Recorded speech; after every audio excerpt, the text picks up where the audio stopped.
All right. I got my questions. Okay. Ready to go? All ready. right. I have a lot, but we can leave it loose. So, okay, I would love to know what your experience in soccer is. Like, I want to know, like, did you play as a kid? It's so, the way that you write about taking the field feels so authentic. So how did you get there? Well, I was born and raised in Rosario, and my whole city is obsessed with soccer. Leo Messi was born in Rosario. Angel Di Maria came from my team, Rosario Central. There are so many famous players that were exported all over the world. And of course, you will notice I'm mentioning all men players. So all my life, I grew up watching my little brothers. I'm the oldest in my family, but we lived on the pitch because my dad was playing. In Argentina, people stay pretty active throughout their lives. So I've watched my dad and my uncles and the neighbors play as grown-ups, and then watching my little brothers. I would always just go on the pitch and try to play with them before their games, but I was never encouraged because soccer was not for girls. Of course, there were women and girls that played. Argentina had a national team decades ago. Like there was a famous team in the 70s that played in Mexico. But the women who played soccer were always looked down on. Oh, okay. They were very masculine or even vulgar in some instances. Wow. But at home, all we talked about was soccer. All we watched on TV was soccer. In fact, the first movie we went to see at the theater as a family was the documentary on the Mexico or the '86 World Cup that Argentina won. So it was in your blood, like it was in your blood. So like how Camilla grew up is kind of similar to you, where it was everywhere. Very similar. And what I will say is, growing up then, I would play with friends. I never played in a team. And then when I came to the US to go to school, I joined the team.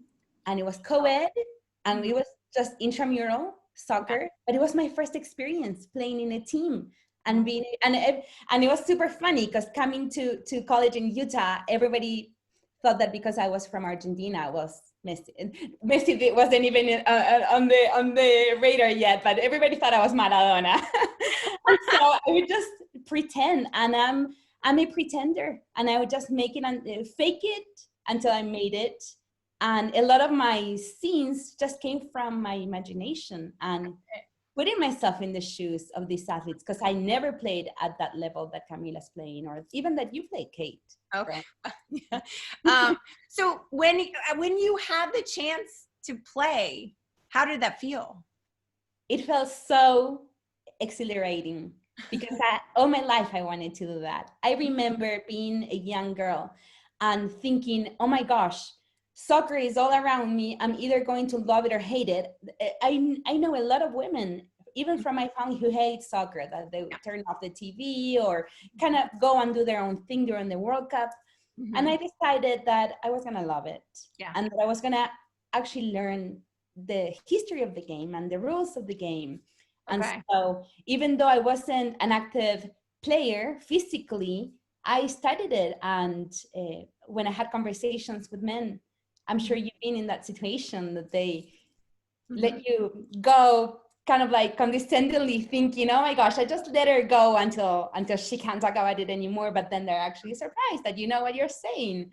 And so that was me. And being able to actually put into practice what had been playing on in my mind for a long time was exhilarating. Oh, that's amazing. All right. So favorite player? Leo Messi and Marta. Okay. And favorite team?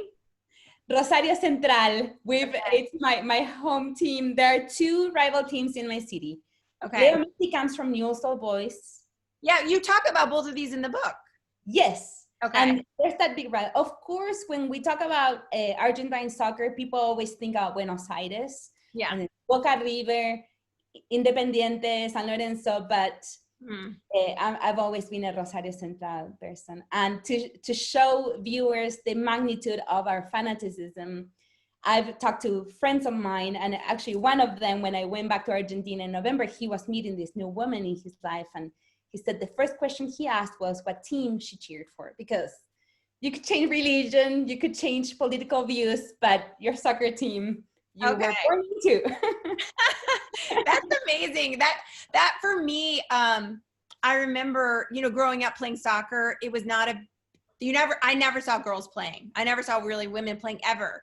And it wasn't like it was where you grew up, where there was soccer on or people cared about it at all.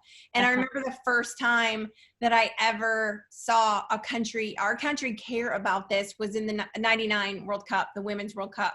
Yes. And I remember I had just graduated college, and I remember being in a bar, and everyone, guys, girls, like everyone, old people, young people, were all cheering for this women's soccer team. And I remember just like crying. I couldn't believe that people care. And like now we'll go to MLS, like Atlanta United is huge here in Atlanta. It's they regularly get 65,000 people to their games.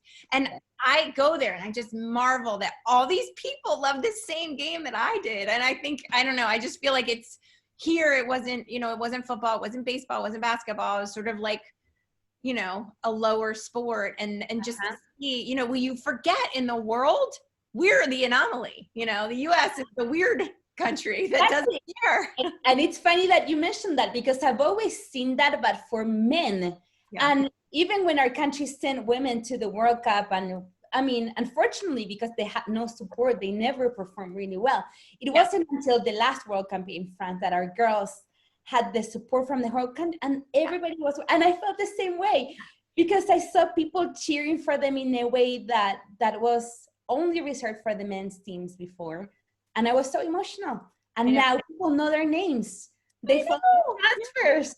I'm like, oh my gosh, this is amazing. Finally. I know, it makes me like, I feel so like personally invested and proud, where I had nothing to do with it, of like Megan Rapinoe and, Ali Krieger and Tobin Heath. Like I was saying to you earlier, Tobin Heath, dog, she moved, but our dog right here, we named her Tobin Heath because we love Tobin Heath. And it's the greatest compliment ever. But I just feel so personally invested in their success and so proud of them and how good they are, and also what role models they are. Exactly. No, same way. And I'm just excited for the new generations who are growing up seeing these women as everyday heroes and, like you said, role models that we didn't have and we wish for. Yes. Mm-hmm. And I mean, I think that is what Camila is. Like Camila is such a role model. She knows her passion. She knows what she wants to do. She knows exactly the sacrifices she needs to make it. Did you, when you were writing that, were you thinking, oh, I want this girl, I want her to be inspirational to girls reading this book? Was that part of the process when creating that character? Well, at the beginning, it wasn't. I never sat down thinking that I was going to write a role model or create my own role model that I wished I had in my life. But I started writing Furia back in 2006. Oh my goodness.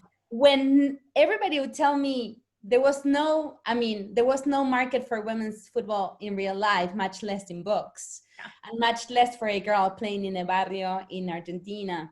But as I grew as a woman and as a writer, Camila developed as a character. Mm-hmm. And at the end, she just kind of, how can I say, developed all on her own, because once I realized what she wanted and the goals that she wanted to achieve, and that she would stop for nothing, I had to do her justice. And then later on, I've been very overwhelmed with gratitude and humility that people say those kind of things, that she's their role model. And I think, and I hope that very soon we'll get to know the real names of the real Camilas out in the world, because I know they're out there. We're not familiar with their histories yet. That is amazing. I love that she grew and the character grew as you grew, and she got stronger as you know, that you got stronger. I love that. And I love that, but at her core, she's just a good-hearted kid. You know, she just, you know, I don't know.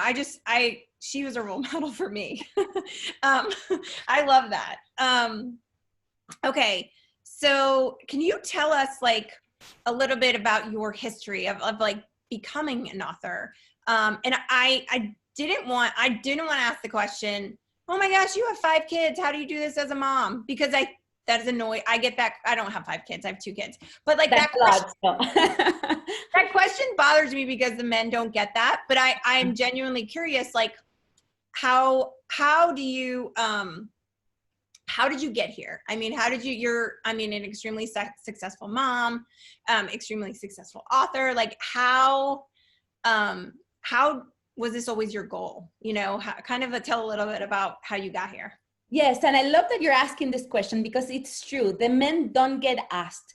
But I hope that there is a young woman out there who might listen to my journey and be inspired and be strengthened. And it's funny because when people say, oh my gosh, 5 kids, how do you do it? I mean, luckily I did not get them all at once. You do. Don't have quintuplets? acquired the skills one at a time. I was a very young mom. I think we're similar ages, Kate. So my first son was born right before I turned 23, when I had graduated from college, just a couple of years before then. I studied economics, although I've always been obsessed with, of course, soccer and books and stories. I came to the US from Argentina by myself. I knew nobody in the US because I wanted to go to college. And I'm the first one in my whole extended family to go to college and graduate. So, oh my God, look at you. It's amazing. And for that reason, I wasn't going to go to school in the US and study art. I had to study something practical. Yes. And I studied economics, maybe because my poor country has been affected by so many financial crises throughout the years. And I've lived through a lot of them. And maybe in a desire to understand how I could go back one day and help, I studied economics. I studied also Latin American studies. And I studied Portuguese, which I became kind of obsessed with. But in my heart, I always wanted to be a writer, and I kept writing. I worked as a translator and an interpreter for a long time. And I told you before that I lived in North Carolina a long time ago. That's where my 2 older kids were born. And the library was my safe haven because I knew nobody. My husband worked very long hours. We had no family. So I love going to the library and the story time more than for them, for me. I mean, a newborn baby, she's not going to get anything from story time. It was for me. And I would just go and just devour books. It was during those years that Harry Potter came out. Okay. And I became kind of obsessed with children's literature. But it wasn't until a few years later, when I was almost 28, that I learned about NaNoWriMo, which is National Novel Writing Month. And it's an event that takes place every November. And the challenge is to write a book or a manuscript of 50,000 words. Okay. And I love challenges. And if somebody dares me to do something exciting, I'll probably do it. And so people on the NaNoWriMo boards were saying, 50,000 words a month is hard, but it's doable. And I had a story that I wanted to tell, and that's how I wrote my first NaNoWriMo story, based on the life of my best friend who passed away this year of old age. And she had come to the US from Cuba. Her story was so amazing that I thought somebody has to write it down, even if it's just for her family, so that they will always remember. Okay. And after writing about Iris, my friend, and typing the end on that manuscript on November 30th, 2006, I was hooked. Oh, wow. What is that book called? That book doesn't even have a name because I don't think it'll ever see the light of day. I'm like, no, I want to go get it. Orange Blossoms for Victoria. It was very literary. Oh, okay. and a sprawling saga of this whole family. And again, it was based on my friend's life. But after typing the end, I realized that I could do this if I was disciplined enough when my babies were in bed or taking a nap or playing, I could dedicate even a few minutes every day to working on a story. And right after that, I wrote a manuscript called Southern Cross that later on became Furia. And back then, I knew I didn't have the skills to tell the story that lived in my mind. And it was so frustrating. Mm-hmm. And I never went to school to study writing or Mm-hmm. storytelling. And English is my second language. So I was very self-conscious about my English. And the good thing about writing is that you don't have an accent when you're writing. Yeah. So Yeah. I kept going on that manuscript that became Furia, and then I found a writers group. We met every week for a long time, and I would work on different stories. And later on, I went ahead and did my master's degree at the Vermont College of Fine Arts, and it was the program for writing for children and young adults. And right after then, I met my agent, and my first contract for my picture book happened. But I still had Furia always in my heart, and I could never get away from the story because it is, although it's not autobiographical, it's such a part of who I am. Mm-hmm. And I learned, I grew with Camila as a mother and as a woman, and I knew that the market had changed enough that maybe it was ready for this kind of story. So right after, I think it was right after I graduated from Vermont that I completely rewrote the manuscript, and Camila became the powerhouse soccer player that she had always been meant to be. And then it found a home at Algonquin with Elise Howard right away. So it's been quite the journey, and I'm really proud of her because I do feel like this exhilaration to share her story with the rest of the world when she lived inside me for so long. Oh my gosh, it's so amazing. And I love what you said about, you didn't necessarily have the skills to tell the story that you wanted to tell, and you had to get better. As a photographer, I mean, I consider myself a photographer before an author, and and also am self-taught. And for the longest time, all I wanted to do was bridge that gap between what I saw in my head and what I technically could do.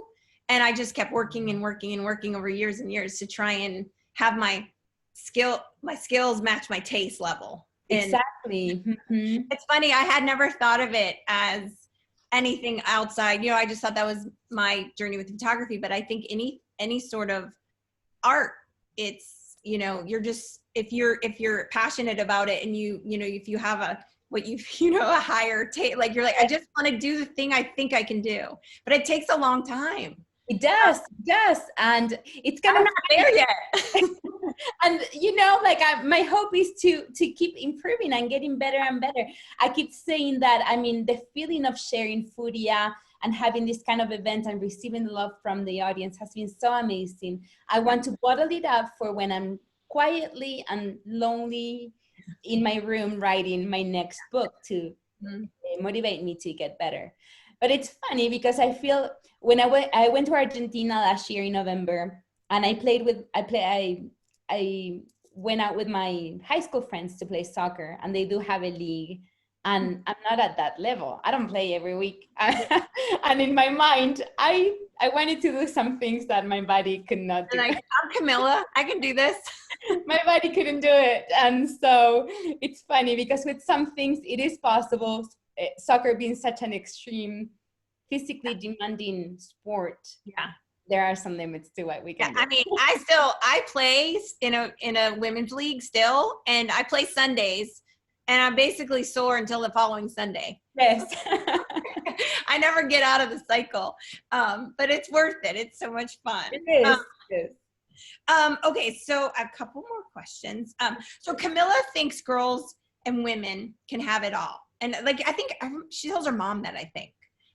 Do you think that? I do.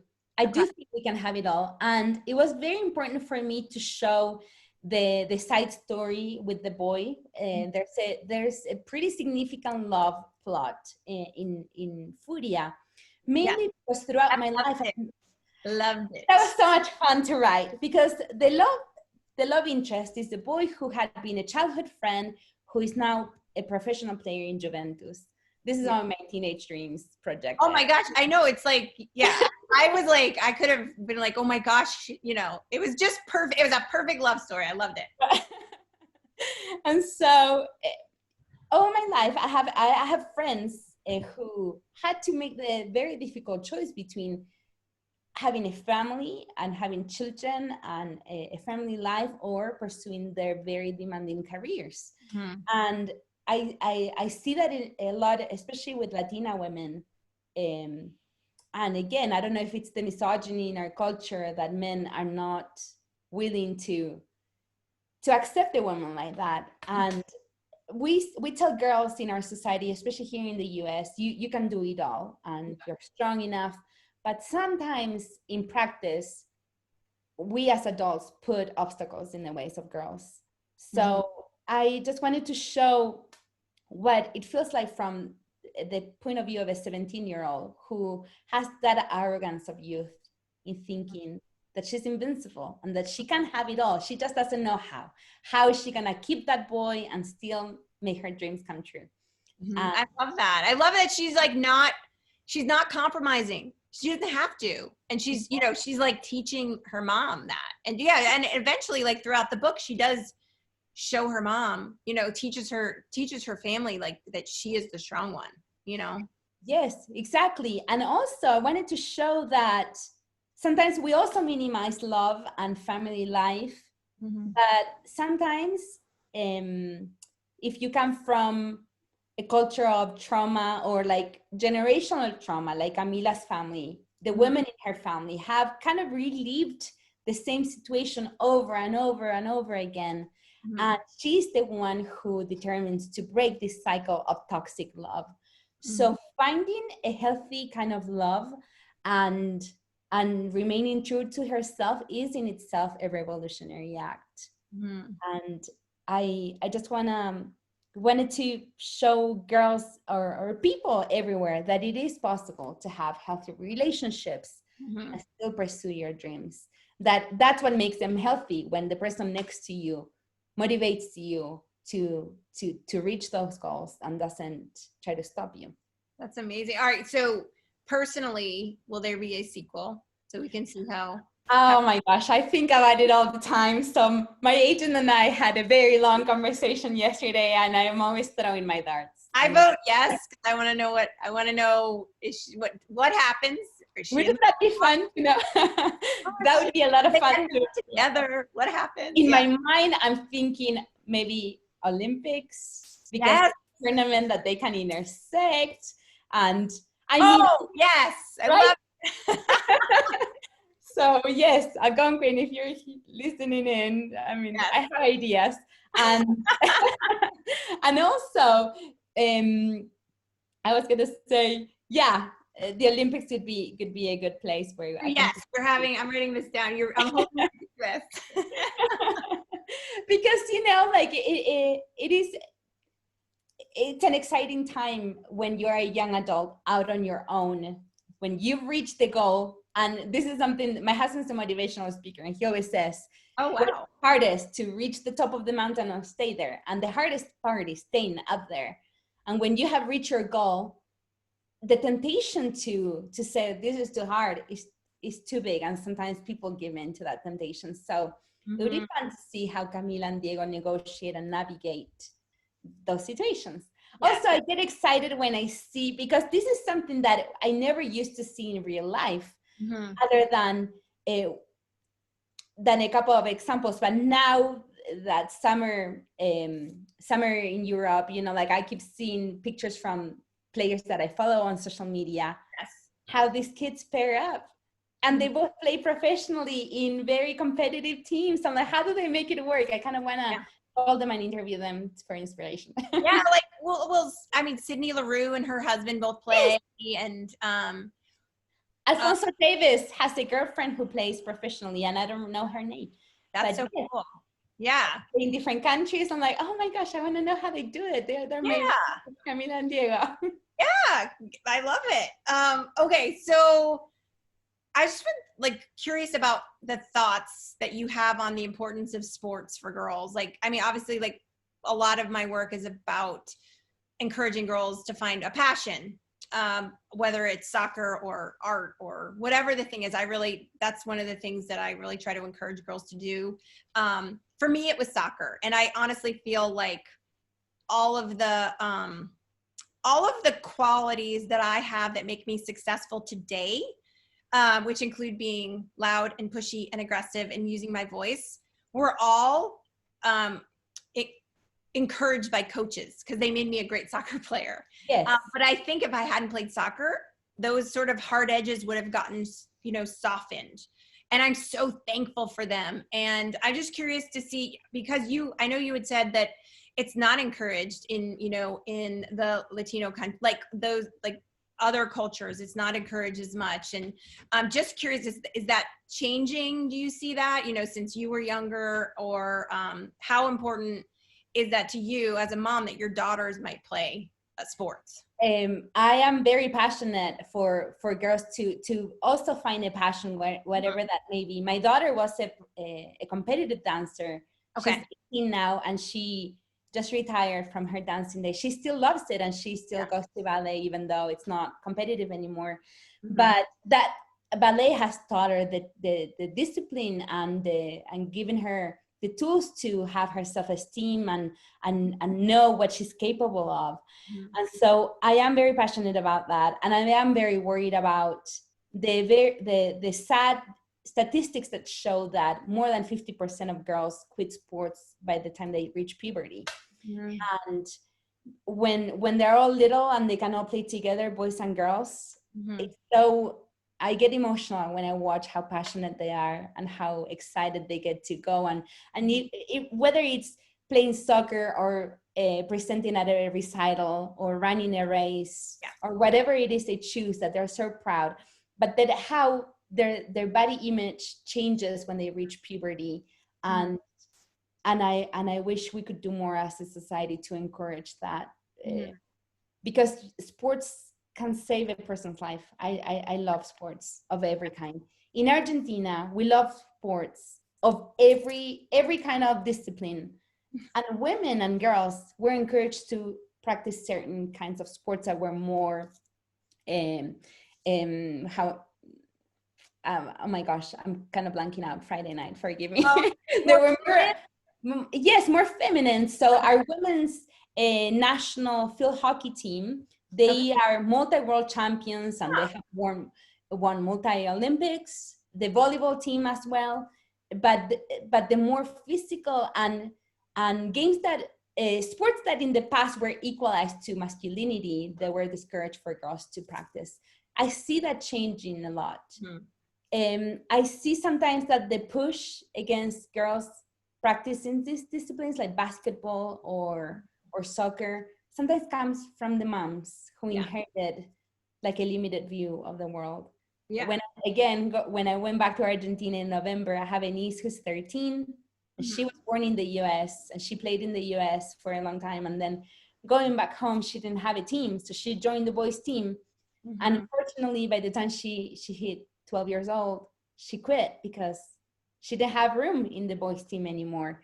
And the mom told me, "Oh, I'm kind of relieved. I wanted her to do something more feminine."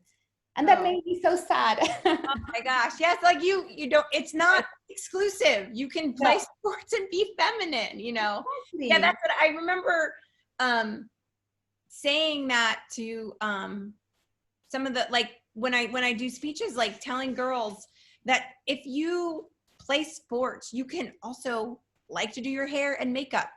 And I think they think that everything is so black and white, that you have, if you are an athlete, or you have to be an athlete, and you have to look like an athlete, and you have to act like an athlete, and you can love to dress up and love the feminine sides of things, and then get on the field and you can be Furia on the field. Exactly. There's nothing, one doesn't make the other untrue or false. No, exactly. My 13-year-old quit her soccer team last year because she wanted to be a cheerleader. There's also the other side of the spectrum. For me, I was devastated. How are you gonna quit soccer? Like, I love watching you play. You're so strong and you're so fierce. But guess what? She is fierce in the cheer squad, and her body can do amazing things. And she loves to wear her makeup and put her hair up in this extravagant, hairdos. Bows, yeah. Yes, I just love watching her, how she comes alive, because that is her discipline. So whatever it is, I feel we should encourage our young people to pursue what they're passionate for. One of my favorite scenes from the last Women's World Cup was Marta, when Brazil was eliminated, how she's talking to the future generations, saying, in the future, there will not be a Marta or a Formiga. So it's up to you girls to continue. And there she is with her red lipstick. Oh my gosh, that lipstick. I cry when I think about that. Yes, it's amazing. Yes. And I remember being like, what is this lipstick? Because it's not coming off. And it looks amazing. Right? Whoever is her sponsor is like doing, like, this is amazing. Because I mean, she's gorgeous, but but that is so secondary to how amazing she is on the soccer field, Oh, speaking of, I know you were saying at the beginning of this, your son is playing and it's 3-3. Have you gotten an update? So let me check. I think they tied, and they were their arch rivals. So we'll take the tie, but I know we could have done better. 3-3, 1 point at least. We didn't lose. That's awesome. Okay, so who do you see as your audience for this book? Like, who do you want to read this book if you could kind of pick? Well, obviously young girls. My dream now is for the book to be available in Spanish, so that I could see a girl from my neighborhood reading it. It was a real experience to be writing in English, a story set in Argentina. And now I'm hoping for to have it translated into the language that it was probably originally meant to be written. But I also wish that everybody would read it, men and boys, because sometimes we equate feminism with only, women issues, women problems. The problems that our girls face or the dreams that they have affect everybody. And as women and as girls, we have always put ourselves in the shoes of a male hero and stretched our imaginations to imagine ourselves in that position and be inspired by that. So I hope that a boy will be inspired too by Camila. Oh, that's awesome. It can be an example for them too. And also for fathers to see what their daughters go through every day. I mean, there are some extreme situations that Camila goes through because of the society where she lives, with the violence and the being unsafe out in the streets. But I feel like those problems are not a monopoly of Latin America. Oh, no. Society every day too. And so I do hope that men will read this book and be inspired and realize what amazing things women can do. Yes, I know. I was reading this at soccer practice, because I spend a lot of my time waiting for soccer practices to end. And I brought it up to the team mom, like all the moms who are also waiting and the dads. And I was like, you guys have to get this. I said, my kids don't generally like to read that much. And I was like, my kids are reading this. All your daughters need to read this book. That is the audience. All right. I do have a question. Yes. What is mate? Is it mate? Yes, it's mate. And forgive me for my oversight. I always have it by my side. It is throughout the book. So Camila makes it. There's a special way to make it. It is literally like all throughout the book. And I'm like, all right, I wrote it. I was like, I can ask the author. What is it? Oh my goodness. I always have it by my side except for today because I put it away after I was done writing. So mate is an herbal drink. Okay. That you can find it now in health stores throughout the US. Okay. My kids drink it cold in a can. It can be carbonated or not. Okay. It's marketed as an energy drink, kind of like Red Bull, but it's called mate. I am kind of a purist. I hate that kind of mate. I do it the traditional way. Okay. So mate can also be called the little cup that we use. So you put the herb, it's like a loose tea. Oh, got it. Okay. And then we have a straw that has a little filter in the bottom. The straw.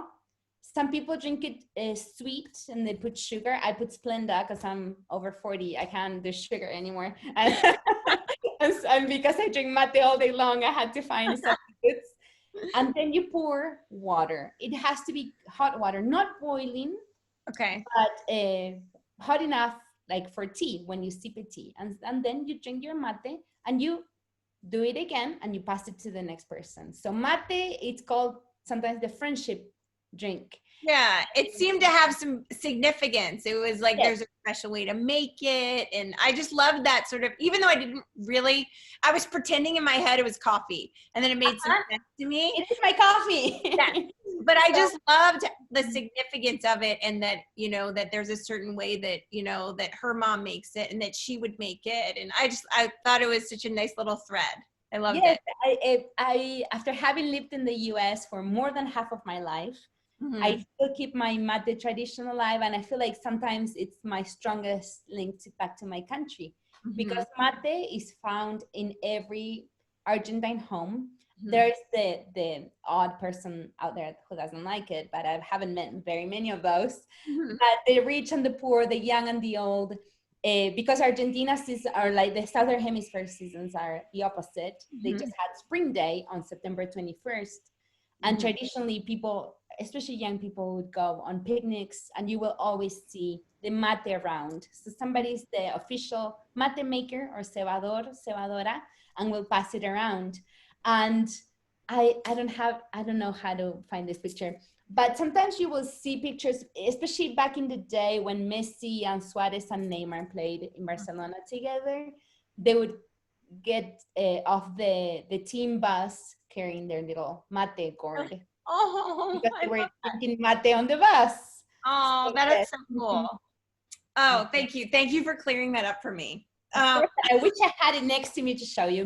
Maybe next time when we meet in person, you can try. Love it. Okay. So huge congratulations on being chosen for Reese's Book Club. That is amazing. Love her. And so well deserved. I'm like, cheers to Reese for recognizing such amazing book. What is next for you? What are you working on next? What can we expect to see? Like, well, I'm always working on something, and maybe because I have been writing for a long time, and then all of my projects were picked up at once. People think that I'm constantly working on something new. Some of the projects that will be coming out in the next few months have been in the works for a long time. I do have a new middle grade coming out with HarperCollins called Shaking Up the House. I have another picture book coming out in May. One more middle grade coming out from Scholastic. I have 6 different projects coming out in 2022. Wow. And hopefully one of them will be another YA from Algonquin that I hope to be able to talk about with the public soon. But it's, again, something very close to my heart. And although soccer is not the main storyline, everything that I write has a mention of soccer. Even my middle grades from Scholastic, like Blizzard Besties, and you can see that there is a mention of the sport, even if it has nothing to do with the story. It's always in the background. Yeah, you know, I think the same. I think all of my books have a reference to soccer, which I guess it's just part of everything. Like, you can see there's a soccer ball right there. Yes, I saw that. Yes. Well, thank you so much. And I know we need to open to, is there, Erica, do we have Q&A, or I don't see any questions. I don't think we have any questions, but even if people don't think of a question right now, you can find me on social media. I'm pretty active on Instagram and Twitter under my name, Yamile Saied Méndez, or also on my website. You can fill out a contact form, and I can't promise I will reply right away, because now Furia just came out 2 weeks ago, so now it's the whirlwind, but things will die down. You know how it is. It's the cycle of a book's life, and but I promise I will make my way through my messages, and I'll get back to you. That is awesome. How is a book coming out during quarantine? How does that feel? It's bittersweet. In a way, I think that because of these virtual events, I have been able to reach an audience that otherwise would have been inaccessible for me, because people would have a hard time coming to the stores or attending these events. I wish they were in person, but I'm very grateful for technology that allows me to connect And I Mm-hmm. feel like we're all doing the best we can. And although things are bleak and worrisome, we need stories still. And I mean, I've been consuming my fair share of stories on TV and Mm-hmm. books as well. And stories are what keeps us going as humanity. So I'm grateful to have thrown my little grain of salt for Yes. people to enjoy. And I hope that they will read Furia and be inspired, and hopefully be inspired to write about their own Furias, or manifest the Furia in their lives in whatever shape they choose to follow. Oh my gosh. Well, I adored your book and honestly like fell in love with it. And you did not disappoint. You definitely lived up. I loved chatting with you. Thank you so much for being so honest and for writing a female character that is strong and capable and just amazing. So I thoroughly enjoyed this and I'm a huge fan. Thank you. I'm a fan of yours, and I too have your book next to me because Ah! I get inspiration from, that's how art creates art. And as authors, I get inspired by music, by work of other authors, and by photography.